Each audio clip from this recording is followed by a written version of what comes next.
When Representative Jasmine Crockett was asked what she would say to a certain high-profile individual, her response was nothing short of explosive.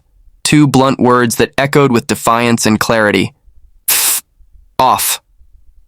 It was a moment of unfiltered expression that quickly cut through the noise of political correctness and resonated across social media platforms, cable news segments, and grassroots conversations nationwide. In a political landscape often filled with platitudes, evasive language, and rehearsed talking points, this moment stood out for its raw authenticity. What made her words so powerful wasn't just the profanity or the shock value, it was the truth behind the delivery. Crockett wasn't just lashing out for attention, she was channeling the frustration of millions who have grown weary of a system that seems to reward privilege, shield power, and silence criticism. Her words were a rallying cry for those who feel unheard and unseen in the corridors of influence. She didn't bother with diplomatic niceties or strategic ambiguity. Instead, she met perceived arrogance and disruption with blunt force honesty. This wasn't the first time Crockett had demonstrated an ability to speak with fierce conviction, but this particular moment lit a match under a national conversation. In the hours that followed, social media users began reposting her clip, turning her words into memes, sound bites, and slogans. It wasn't just a moment of defiance, it was a moment of representation.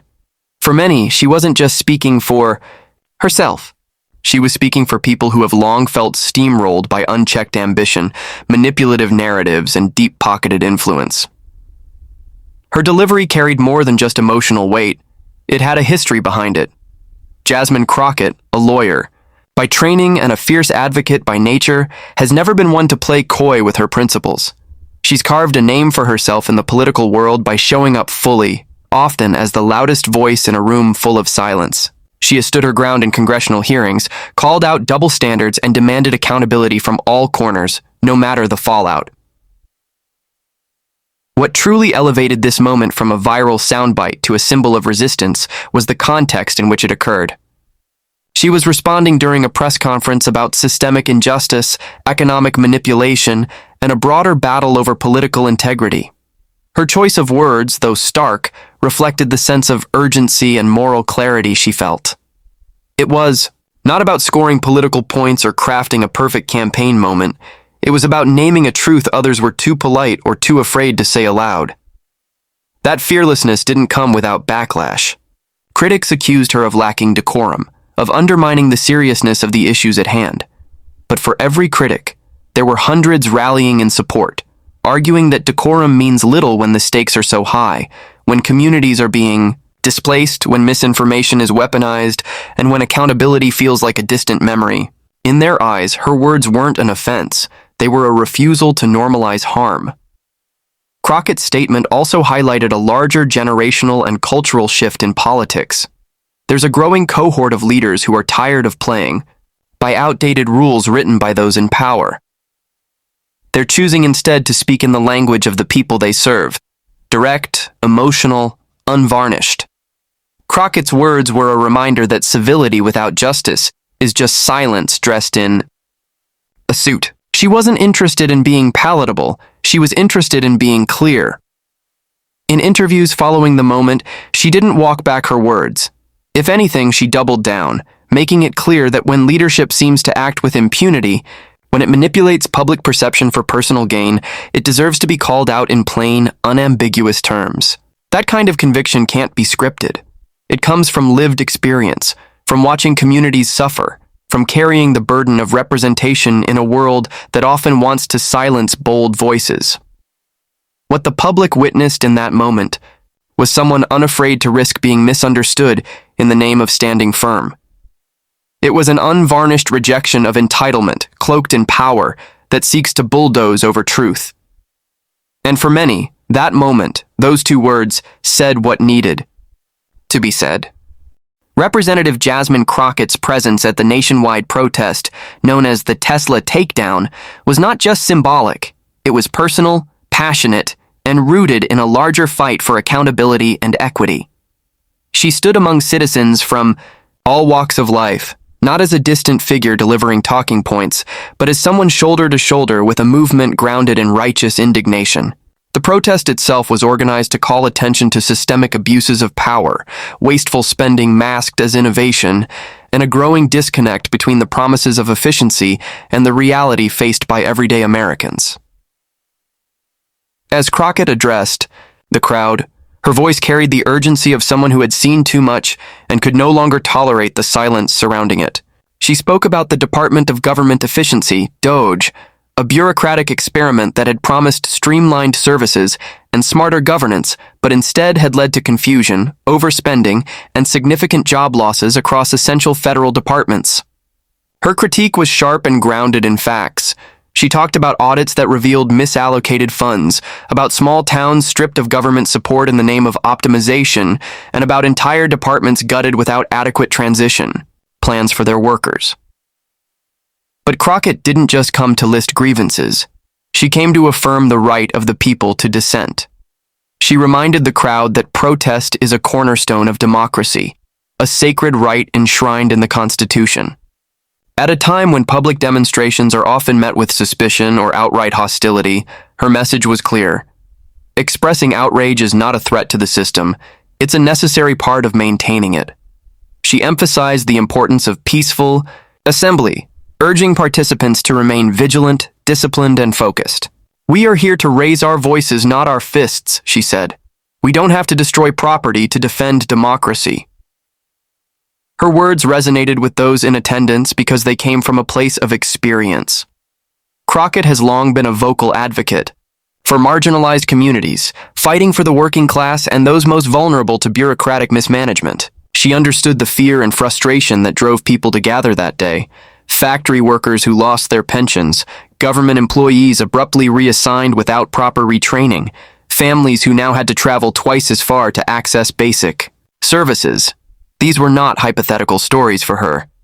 These were the faces in front of her, and their stories were etched into her speech. What made her speech particularly powerful was the way she connected local pain to national policy. She didn't just speak about what was happening. She spoke about why it was happening and who benefited from it. She drew attention to the widening gap between those making decisions and those living with the consequences. She asked pointed questions. Who decides what efficiency looks like? Who benefits when systems are dismantled? Who profits from so-called reform that leaves others behind?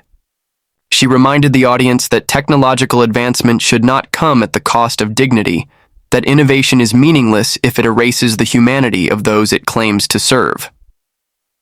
In doing so, Crockett carved out a moral clarity that is often missing in debates about modernization. Her stance was not against progress. It was against progress without compassion, without transparency, without justice. Despite intense media scrutiny, she remained composed and focused throughout the day. Critics accused the protest of being performative, of being rooted in partisanship rather than policy. But Crockett met those accusations head-on by pointing to real data, real testimony, and real outcomes. She spoke with the conviction of someone who had done her homework, who knew the legislative ins and outs, and who had seen how poorly thought-out decisions could unravel lives.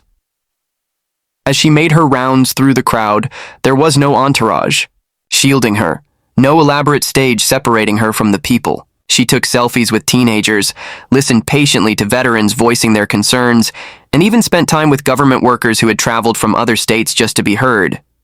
That accessibility spoke volumes. For many, it wasn't just what she said that mattered. It was how she showed up, unguarded and resolute. Throughout the day, her focus never wavered from the central point. Governance must be accountable. Reforms that fail to include the voices of those they impact are not reforms at all, they're power plays. By standing with the protesters, Jasmine Crockett sent a message to every corner of the country that leadership doesn't mean standing above. It means standing with. And in that moment, her presence transformed when Representative Jasmine Crockett appeared on late-night television, her words lit up the room with both humor and biting critique. Without hesitation, she referred to the individual leading the Department of Government Efficiency as an idiot, a statement that quickly went viral, not for its insult, but for the challenge it represented. Her tone wasn't just combative, It was deeply rooted in a demand for basic competence, truthfulness, and ethical leadership in one of the most powerful positions influencing government operations. Crockett used the platform to voice what many had been quietly thinking but were perhaps too cautious to say aloud. Her remarks weren't just a personal jab, they were an indictment of the broader culture of celebrating ego over expertise. She questioned how someone with no relevant public administration experience, no background in civil service, and documented history of impulsive decision-making could be placed in charge of evaluating and reshaping vital governmental systems. It wasn't about personality. It was about priorities and the cost of unchecked ambition when allowed to infiltrate essential institutions. During her segment, the host asked whether she believed this individual was qualified for the role. Crockett responded with a sarcastic chuckle, followed by a pointed, "If by qualified you mean reckless, self-serving, and allergic to accountability, then sure." The audience erupted in laughter, but underneath the humor was a real sense of alarm. She wasn't attacking for entertainment. She was calling out a leadership style that had already shown signs of dysfunction, mismanagement, and a worrying disregard for democratic norms. She highlighted key examples that backed up her position. She spoke about contracts being awarded without proper oversight, decisions being made based on personal whims rather than data, and a clear pattern of undermining career public servants. Crockett stressed how dangerous it was to replace institutional knowledge with personality-driven directives. The consequences, she warned, would not just be inefficiency. They would be felt in delayed services, broken trust, and destabilized federal programs. What set her apart during the interview was her ability to articulate complex concerns in a language that was accessible, sharp, and utterly relatable. She broke down policy issues with the kind of clarity that made the stakes feel immediate. She described the Doge as a chaotic sandbox experiment, where serious governmental reforms were being treated like personal pet projects with little regard for consequences. She didn't just criticize.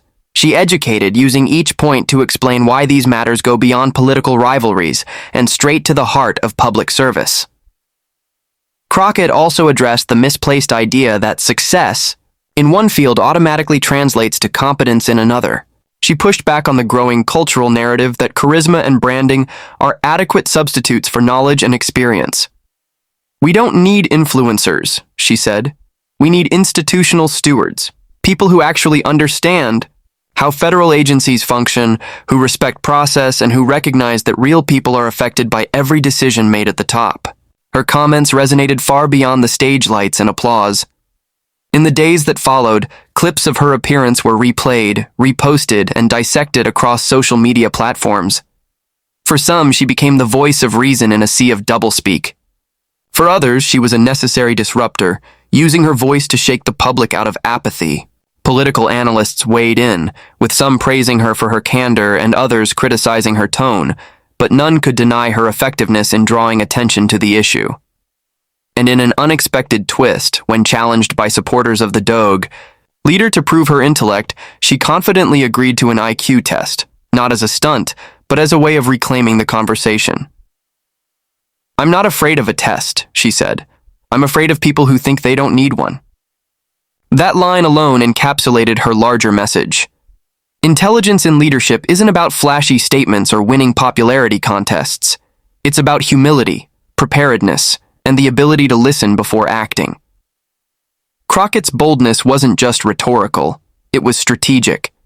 By using humor, facts, and personal conviction, she managed to pull back the curtain on a system increasingly influenced by image over impact. Her remarks weren't meant to belittle, they were meant to wake people up. She reminded the public that governance isn't a game and that the decisions made behind closed doors require more than confidence, they require competence. The moment Jasmine Crockett stepped onto the stage to confront the head of the Department of Government Efficiency, it was clear that the atmosphere was charged. She didn't arrive with theatrics or fanfare, but her presence carried a weight that made people sit up. The setting was a public forum where lawmakers and high-profile officials were invited to address the outcomes and criticisms surrounding the agency's performance. Crockett, armed with data and conviction, was there, not just to ask questions, but to demand answers. As the session began, The tone quickly shifted from cordial to tense. Crockett opened her remarks by referencing a long list of departmental inconsistencies, particularly the drastic changes implemented without adequate community input or bipartisan oversight. She spoke about rural service closures, the reassignment of veteran staff without due process, and performance reports that had conveniently gone missing during the latest quarterly review. Each point she made was sharpened by clear, evidence-backed documentation she had brought with her. In response, the department head attempted to counter with charts and talking points meant to showcase improved efficiency and reduced government bloat. But Crockett was ready. She questioned the validity of the data, pointing out discrepancies between internal reports and public records. She asked why certain transparency measures had been quietly rolled back and why whistleblower complaints had surged over the past year. Her line of questioning wasn't hostile, it was focused, surgical, and deeply informed. It didn't take long before the official began to deflect. Rather than engaging directly with Crockett's concerns, he shifted the conversation toward vague achievements and future promises. But Crockett didn't allow the deflection to go unchallenged. She calmly redirected the conversation, pointing out that promises about the future meant little when the present was already unraveling. "People aren't looking for projections," she said. "They're looking for accountability." Her words drew a wave of applause from the audience, many of whom had been personally affected by the very policies in question. One moment in particular captured the mood of the room. Crockett, leaning forward at the microphone, asked a pointed question about the abrupt closure of a veteran care processing office in the Midwest. The official paused, struggled to find a satisfactory explanation, and eventually sidestepped the question entirely. The silence that followed spoke volumes. Crockett held her gaze steady, her expression firm, as if to say, "That's exactly the problem." After a series of exchanges, it became increasingly clear that the department head was ill-prepared to confront the depth of scrutiny Crockett brought to the table. A few shallow talking points and a polished presentation were no match for the specificity of her questions and the clarity of her message. She wasn't playing to the cameras, she was playing for the people who'd been displaced, defunded, and disregarded. When it became apparent that her counterpart could not keep up with the demands of the conversation, there was a visible shift. He began glancing at aides, his tone lost the earlier confidence, and at one point he attempted to pivot the conversation to more favorable territory, only to be met by Crockett's insistence on returning to the unanswered questions. What started as a show of bureaucratic strength slowly unraveled into a revealing moment of vulnerability for an official unaccustomed to being held accountable so publicly. The most remarkable part of the exchange was how composed Crockett remained throughout. She never raised her voice, never made it personal. She relied solely on facts, lived experiences, and the authority of someone who understood both the system and the stakes. Her discipline and focus not only highlighted the gaps in leadership, but also demonstrated what real oversight looks like in action. Once the event concluded, media outlets quickly circulated clips of the exchange. The narrative that emerged wasn't just about a confrontation, it was about a reckoning. Viewers watched a seasoned public servant ask the hard questions and refuse to accept vague answers.